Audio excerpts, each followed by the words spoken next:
As an option trader, I look at several different ways to look at the markets. One of the ways is to find a stock that's going higher because of some type of scan or some type of strategy, or maybe it's a technical, or maybe it's a fundamental. And then I will after finding a stock that I have a projection on, I'll go out and I'll look at the options on that stock. The other way that I look at options on stocks is something I call reverse engineering. Reverse engineering is a way where we'll scan the options first, and we'll pick out those that have some sort of rhyme or reason to them, and then take a look at those stocks, or the stocks on those options, and see if we can find a link.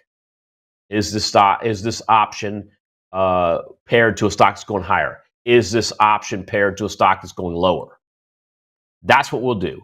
What I want to do with you today is I want to talk about scanning all of the stocks out there, all the optionables, to look for cheap options in April.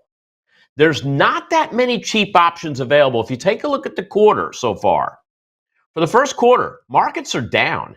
And typically when the stock market's down, options tend to go higher because fear comes into the market.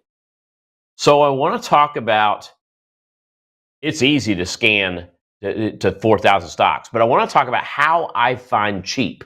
And then, of course, how do I scan it? And of course, I want to also show you my top 10 list of what's cheap going into April. So let's do some questions. So which of these options is cheaper, all things considered? All right. Now, Ryan, I'm going to have you come in and join my little game here. So let's talk about options for a moment. Okay, I've got two options on the board. They're fictitious, Ryan, so it's going to be pretty easy for you to, hopefully pretty easy to answer these. So if you take a look at these two options, okay, if everything's equal in stock price, strike price, expiration, volatility, let's say we're looking at an ABC April 17th 50 call. It's going to cost me $10, or an XYZ April 50 call, but it's going for $8. Ryan, which one is cheaper, A or B? I would say B, right? Because it's $8. Of course. Yeah. B, because if all things are the same, if you've got an April 50 calls trading for 10, you got an April 50 call trading for 8. I mean, it looks to me like B is 20% cheaper than A. Okay.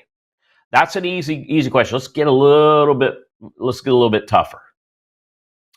Now, if these options are cheaper, all things considered, expiration, volatility, you got an ABC April 50 call for 10, or an XYZ April 75 call for 10.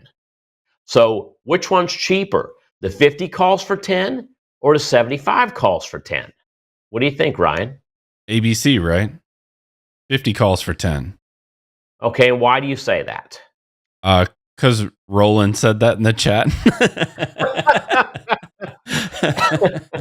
No, so think about this for a minute. If I'm going to buy an ABC 50 call and I'm going to pay 10 for that, that means I'm paying basically 20% for an option that's a 50 call, because 20% of 50 is 10, right? And so for that, that has an April 17th expiration. But if I have the XYZ April 75 calls for 10, that $10 represents a lower percentage of the strike price. So the percentage is lower. All right, so we're introducing percentage here. So yeah, so it looks like all things considered, I'm going to get something that has a higher strike price for the same amount. All right, let's go to the final question. All right, now I'm going to put some real names to this.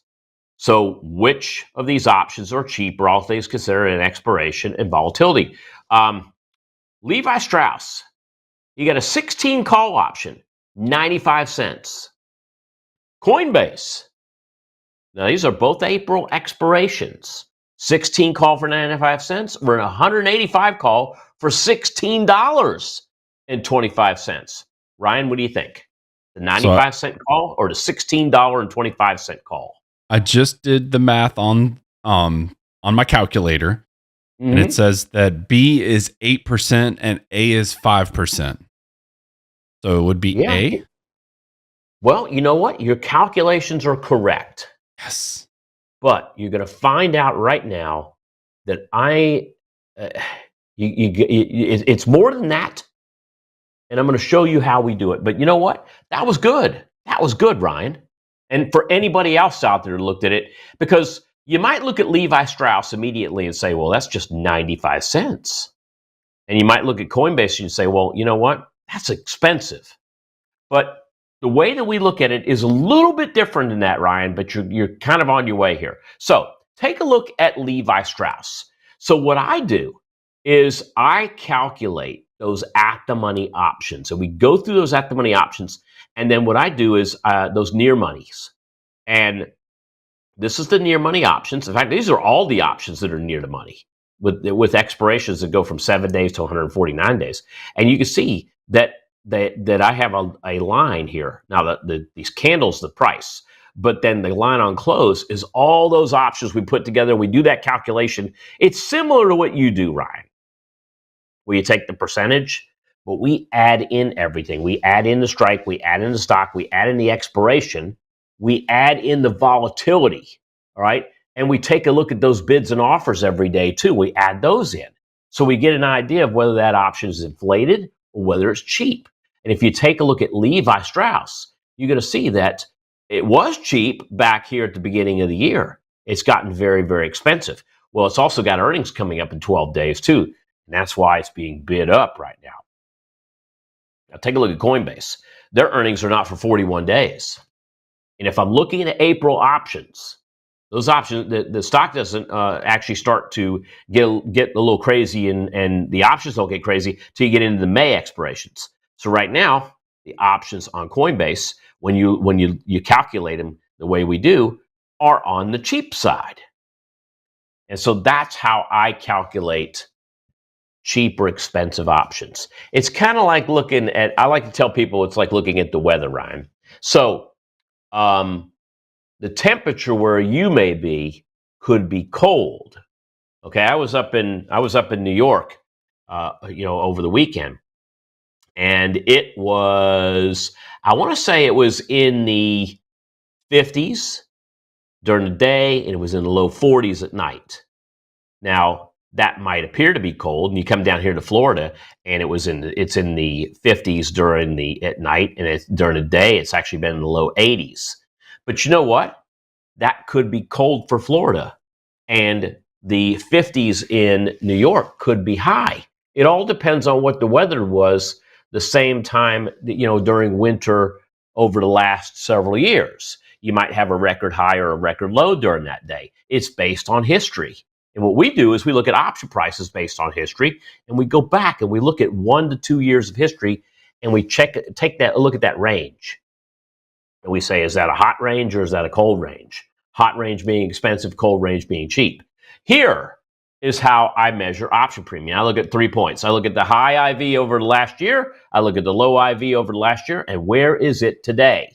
If it's higher in the range, more expensive premium is. If it's lower in the range, the cheaper premium is. Let's take a look at my top 10 to round out this session. And they look like this. For cheap options, TLT is at the very top of the range. All right, the way I look at that is this. The high over the last year has been 22.16. The low's been 10.48. It's currently sitting at a 12.57. It's closer to the low for those of you that are following along. All right, same with Sats. Same with Coinbase. There's where I grabbed Coinbase as well. All right, and all the rest of these stocks you see here. So we looked at Coinbase, but let's just take a look at TLT. Again, why does TLT have very, very cheap options? Why is it at the top of the list? Think about this, folks. Stock market's gone down. TLT is actually slowly ranged up since the beginning of the year. Right, this is a 6-month chart you see here, but since the beginning of January, the price of TLT has gone higher while the volatility has gone lower.